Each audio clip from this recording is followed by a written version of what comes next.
मित्रों नमस्कार। हम लोग गीता अध्याय 2 के श्लोकों पर मनन और चिंतन कर रहे हैं।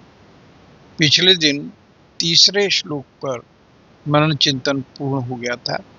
अब चौथा, तो विषय प्रवेश करें उससे पहले भगवान का नाम ले लें।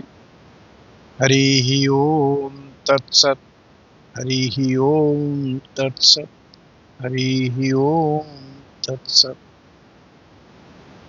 तो मित्रों, तीसरे श्लोक में भगवान ने कहा कि हृदय की इस दुर्बलता को, कायरता को छोड़ करके उठ खड़े।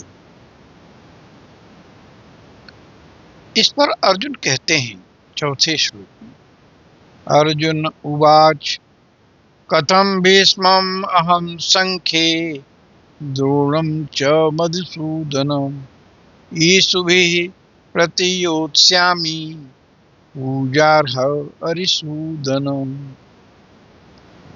यहाँ भगवान के लिए दो संबोधन आए, अरिसूदन और मधुसूदन।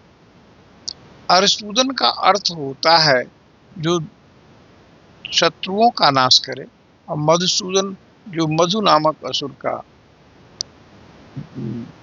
नाश करे, वो मधुसूदन है।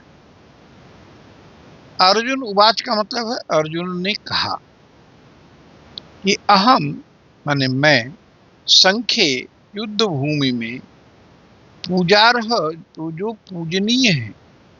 कौन पूजनीय है? भीष्मम द्रोणम च प्रति। भीष्म और द्रोण ये हमारे पूजार्ह हैं। इनके विरुद्ध ईशवी बाणों के द्वारा कथम ज्योत्स्यामि, कैसे लड़ूंगा, कैसे युद्ध करूंगा, ये दुविधा है। तो अर्जुन कहते हैं कि हे शत्रु दमनकारी मधुसूदन, मैं किस प्रकार से युद्ध भूमि में ये पूजनीय भीष्म और द्रोण को बाण के द्वारा युद्ध करूंगा।